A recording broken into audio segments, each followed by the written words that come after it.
Ladies and gentlemen, and welcome to another episode on Supernegotiate. Today, we are going to continue on the discussion of setting up an advanced procurement center of excellence. Quite a mouthful, but we set up the basics in my first video. If you haven't seen it, go and watch it. That video will tell you how to get your fundamentals right so that you get all the tools, all the data that you need in order to build something advanced. So what has changed? Today we will be discussing on how can we make the procurement CoE to an autonomous level, something that you do not need to monitor every single day. You only need to monitor what I call as based upon exceptions only. As we call it, no news is good news. So let's get started right away onto this.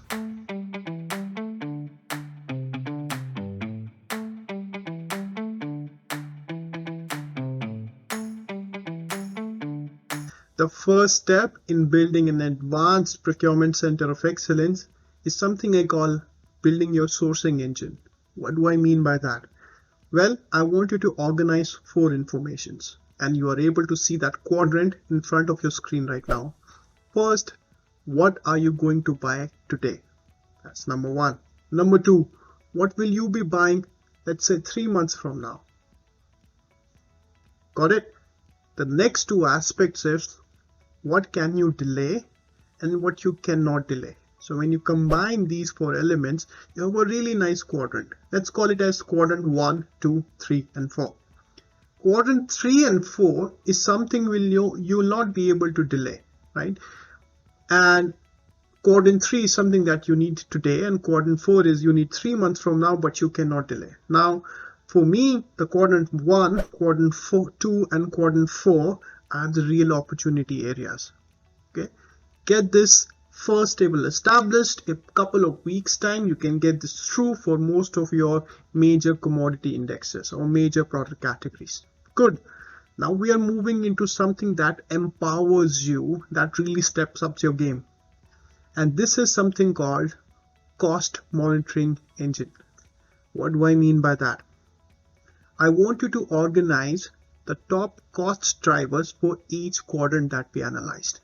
Quadrant 1, 2, 3 and 4. Organize, and these top cost drivers could be commodities such as copper, steel, crude, whatever it is in your individual domain. Consolidate that, alright? And for each quadrant, identify those top commodities or top cost drivers.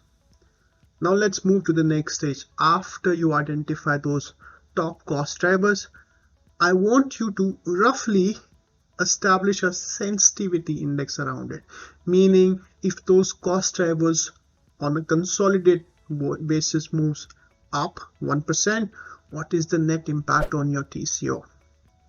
Similarly, if they move or if they decrease by 1%, what is the impact on your TCO? So the table that you're seeing in front of you right now shows you a really nice, simple way of organizing this information. But we haven't finished the full story yet. After you put this information together, I want you to establish a price forecast. And this is where the whole game changes. I want you to organize this information.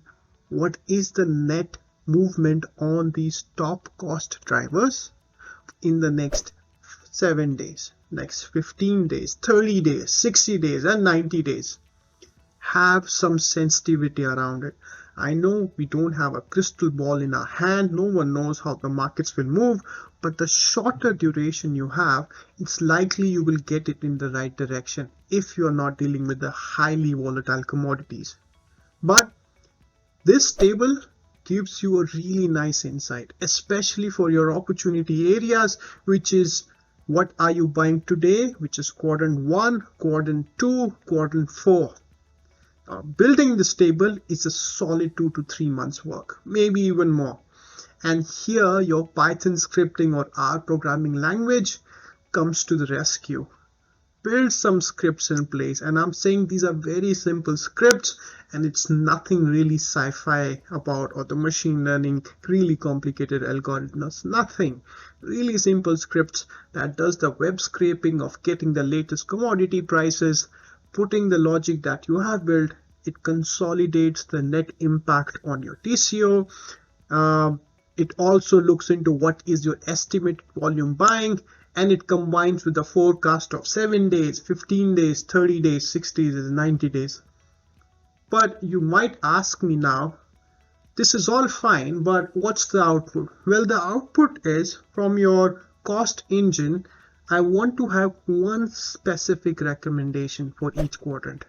I want to know whether for quadrant 1, should I buy today, or should I reconsider my decision of, let's say, delaying my procurement. I hope you get the idea. So what will happen is when you combine the table number 1 with this cost pie, which is table number 2, my governance engine in the background, the scripts of the Python scripts that we were working, will scan the entire sourcing event. So if a buyer is going out in the market, and let's say that particular sourcing event belongs to a quadrant 1 in case, then I will automatically know the best recommendation from quadrant 1 using the cost engine, that it's better to delay because the prices are going to decrease. I will automatically get an alert so that I can go and stop the buyer or have some fruitful discussions around why we need to buy it today. All right, I hope you get the idea. Combining the view of table number 1, which is a sourcing engine, with your cost governance engine, which is table number 2, is a solid 3 to 4 months work. What I want you to do is break it down for your, let's say, top 1 or 2 categories and give this a try. Trust me, it is extremely useful to get this insight before the sourcing activity begins. You can time the market correctly using this and save millions in terms of raw material if you're buying it, or maybe in capex procurement as well. Now let's move to the third one, which I call is as decision quality engine. Now, what do I mean by that? Again, I want you to have a piece of comfort that all the sourcing activities that are happening in the background are within the range bound of your either approved cost increases, or let's say your buyers are getting enough savings. Now, how do you ensure that? Is by setting up some Python and again R-based scripts that in very simple terms compares each and every award with the last unit price versus the awarded price.